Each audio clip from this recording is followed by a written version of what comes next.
Chapter 6: Overcome Your Limitations. I cannot discover that anyone knows enough to say definitely what is and is not possible. By Henry Ford. In year 1984, I was invited to speak at the Paralympic Games celebration dinner in Denver, Colorado.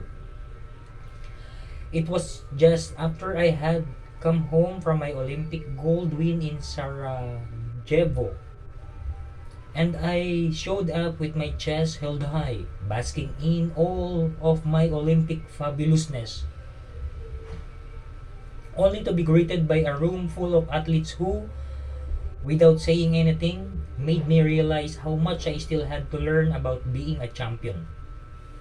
After the dinner unfolded, the feeling that I was amazing quickly faded. I looked around the room at a group of people who had overcome the most impossible obstacles. Obstacles I couldn't even imagine. To stand in the winner's circle, I was reminded within a minute of what it really means to be a champion.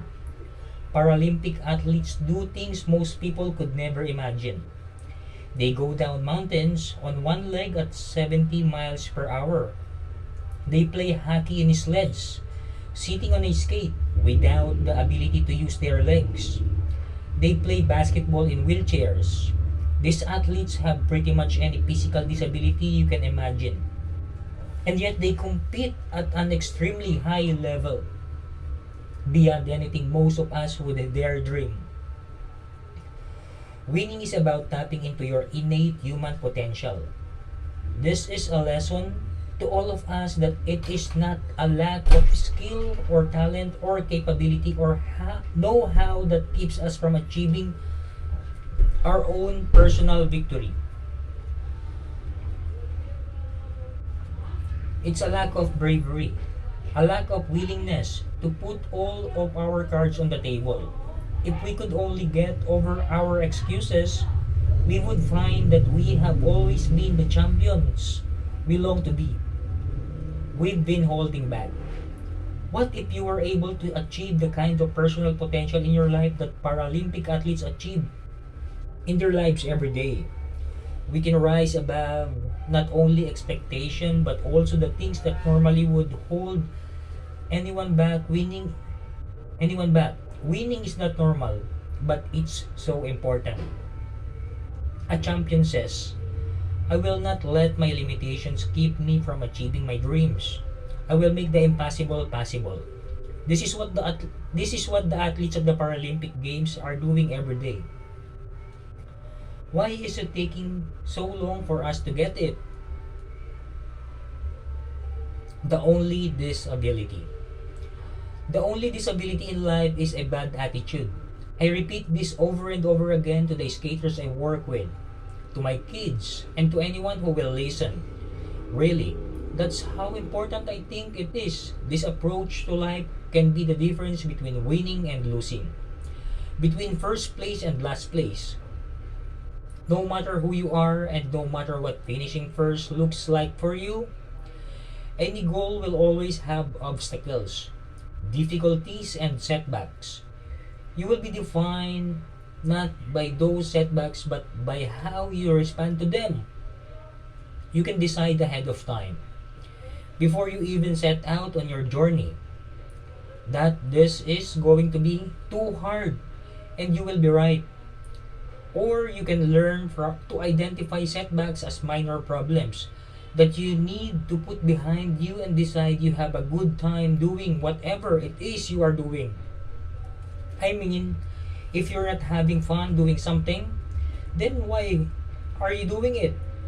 If succeeding means it's going to be a horrible, awful, painful ordeal for you, then why would you do it? I don't believe success is gained this way. You'll meet some people in life who seem to have a miserable time no matter what they're doing.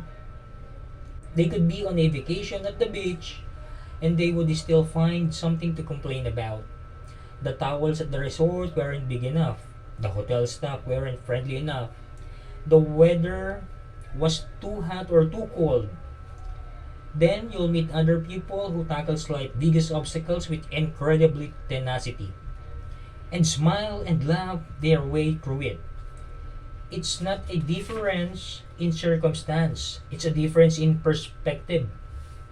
Attitude is everything. Of course, there will be hard moments on the way. Of course, there will be moments when you have to do things you don't want to do. But you can choose either to see these moments as small blips on the radar of the overall adventure of your life or to focus on them. Blow them out of proportion and make them the entire scope of the landscape. The best thing a champion can do is maximize the good moments and minimize the uncomfortable ones. This is the fastest, best, and most fun way to the top. Who says it's impossible?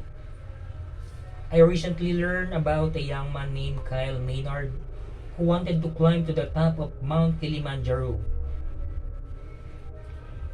The feat itself is impressive but not impossible. It would take some training, strengthening, and preparation. Thousands of other people have climbed to the top. He had amazing role models to follow. There was only one difference. Kyle was born with no arm or legs. For Kyle, the climb to the top of Mount Kilimanjaro would be far greater than just training and preparation. It would be a nearly impossible feat, one that had never been attempted before. The question on everyone's mind as Kyle began to push toward his goal was, will he be able to overcome his obvious limitation to achieve his dream? Maybe you can relate in some way to Kyle's dilemma. There's something you want to achieve. Maybe it's something hundreds of or thousands of other people have done before you. But the lingering problem in the back of your mind is that you have an obvious limitation you can't ignore. Maybe you don't have the money or the reputation or the experience or the resources to do the thing you want to do. As a cancer survivor, any anytime I meet people who have been diagnosed with cancer, I assure them that there will be a moment in the beginning when they feel gripped with fear. Then, suddenly, without explanation, that fear will morph into an inexplicable drive to survive. I tell them that before they know it, they will find more strength, more resilience, and more fight inside of them than they ever dreamed possible. We are capable of so much more than we realize. You don't have to be diagnosed with a life-threatening illness to uncover your own inner resilience. All you need is to know what you truly desire. What you want badly enough that you are willing to do anything to get it. Then you begin to deal with the obstacles and limitations getting in your way and decide that you're finished with letting anything keep you from living the life you want to live. Nothing but solutions. In year 2014, when the Nashville Predators decided to get into a new venture of managing ice skating centers, they asked me if I would be willing to partner with them in building a learn to skate program. I, of course, agreed. In the process of building the Scott Hamilton Skating Academy, Paula Trujillo, who was the facilitator and who handled all the details, experienced firsthand the worst of the obstacles and setbacks. Imagine trying to facilitate and schedules of dozens of different coaches and students, making sure there are no overlaps and that everyone gets what they need. It couldn't have been easy. Still, Paula would always say, there are no problems. There are only solutions. Isn't that true? Problems are only a test for how creative we can get with our solutions. How creative can you get with the solution to your problems? How creative can you get with the solution to your problems? The most successful people do not necessarily have the most resources or the most talent. They are the ones who have leveraged hidden strategies perfect for their individual skill sets. Nathan Nathan Chen is the it guy in skating right now. A 17-year-old US champion who has more jumps than anybody in the world. That's the it factor for this kid. His jumps, he can he can just keep putting most of his eggs in the basket. If he keeps doing jumps and doing them better than anyone else, that that's his ace card to win. I recently met George Sheen, who is also a cancer survivor given his background. He's the last person you would predict to finish first, but the man was amazing tenacity. Has but the man has amazing tenacity. He was born in North Carolina to a poor family and graduated last in his class of 293 students from A.L. Brown High School. He worked in a textile mill and as a school janitor to pay his way through Evans Business College. Then, get this, upon graduating from Evans, he bought the school, purchased it along with several other small colleges, which he consolidated under the company name Rutledge Education Systems. Eventually, he ended up selling the school and buying a basketball team with the proceeds. If you recognize his name, it probably because he later became the owner of the Charlotte Hornets. Then, in year 1973, he founded the George Sheen Foundation, whose mission and purpose is to provide scholarships for the under-resourced. Look around. Pay attention to the stories of people who are finishing first. Then realize that all of your excuses are just that, excuses. Ask what has worked for others and how you can make it to work for you, too. Ask yourself how you can leverage your unique skills and strengths to accomplish the unthinkable. How can you go from the bottom of your class to purchasing the school? Kenny Trout is the founder of Excel Communications and a billionaire who started with nothing. His dad was a bartender, and he paid his way through college by selling life insurance. He was willing to get over his ego and do whatever was necessary to get from point A to point B. Howard Schultz, the chief executive officer of Starbucks,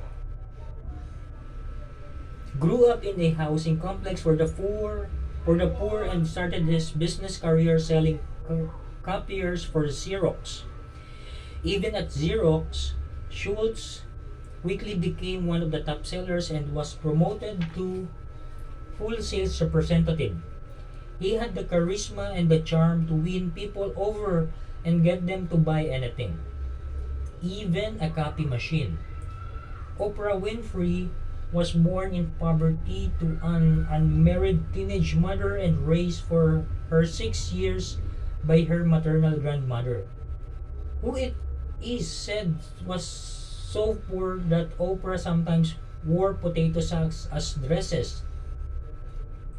At 13, after years of suffering from abuse, Oprah ran away from home. In the face of persecution and bullying at school, Oprah was unwilling to give up. She eventually landed a job in radio and later became the first African American television correspondent in Nashville, Tennessee. Then, in year 1993, she was recruited to work for an AM radio talk show that would even eventually become known as the Oprah Winfrey Show. Ralph Lauren started as a clerk at Brooks Brothers, only dreaming of men's ties. What a great reminder that it always starts with a dream. It If you feel like you're being called to something, answer it. A dream you don't answer becomes a nightmare. People look at success stories of those who came from nothing and become something great and think about how they must have been really special. Why can't this be you? Slay your dragons. Whatever you think is holding you back is not holding you back. You can use it to your advantage. Abuse, bullying, poverty, lack of education, bad grades, anything. It can't be a bigger obstacle than what Oprah was facing, or Schultz, or Kenneth Rowe. When you start to pay attention, you find story after story of people who had to wait their turn. They simply stayed in the game long enough to win. The tennis player Jimmy Connors was famous for saying, "All I need is one break. Once I get one service break, I win." That was his mentality. What if this was your mentality? The only other choice you really have is to quit. How often has quitting worked as a strategy? Of course, you are going to encounter obstacles, forks in the road, moments when you have to make a decision whether to move right or left. Critics and failure and all kinds of weights will try to pull you down and hold you back. You will develop the strength and you need to slay these dragons. The thing with fire is that you can either be consumed by it or be the rocket fueled by it. The same water that softens a potato hardens an egg. Same substance, different results, and it all has to do with who you decide to be. There's not a person out there who doesn't have a mountain of pain he or she is dealing with. There's not a person who doesn't have critics. It's how you deal with it. Are you going to let it hold you back? Or are you going to use it to propel you toward your great purpose in this life? What is holding you back? Are you late to your commitments? Are you easily distracted?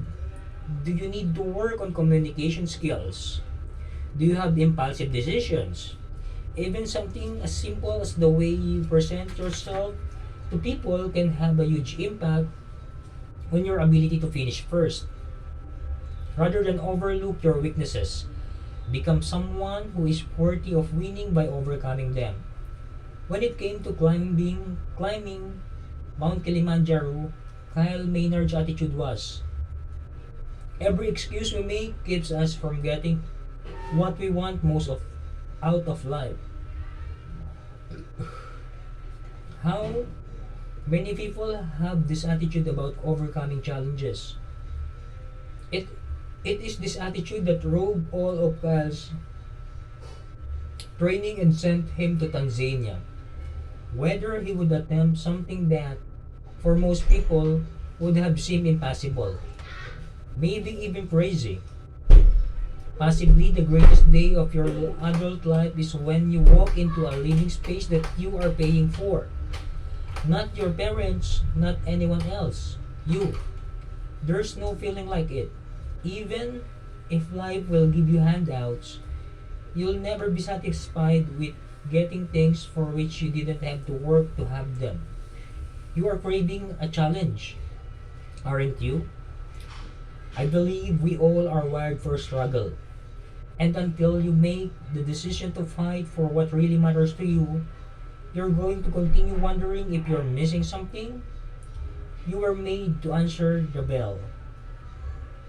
If you're totally satisfied with your life, if you don't feel you need to make any changes, then do me a favor and hand this book off to someone who can really benefit from it.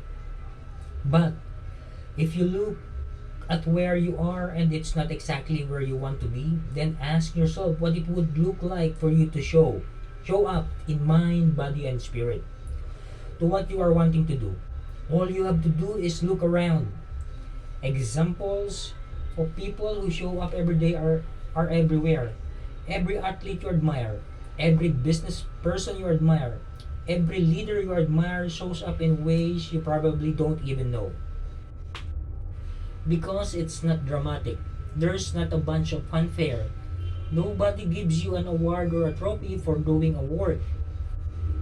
It's just commitment and repetition, a dedication to showing up and doing the same things day after day. Kyle Maynard didn't climb Kilimanjaro by deciding he was at the summit. It was one day at a time, one step at a time. It was with an iron will that Kyle climbed, or more like a bear crawl. Step after step of the 19,000-foot mountain, consistency and repetition. He kept moving, unwilling to let anything throw him off course. In January 2012, he completed his mission to climb the epic peak of Mount Kilimanjaro. Not only that, but he also carried with him the ashes of a fallen soldier who wanted to be sprinkled at the top. In that emotional moment at the top of the mountain, Kyle showed himself what is possible with simple commitment and repetition. He showed all of us. This is what happens when one person decides he has what it takes. Everyone leans in to share in the victory with him. Are you ready to be done underachieving? Then it's time to choose to do something different. It's time to start showing up. It's time to be done waiting for the life you want to be handed and to start fighting for it. It's time to start believing that your limitations are just excuses. You are capable. I know you are. It's time to start acting like it.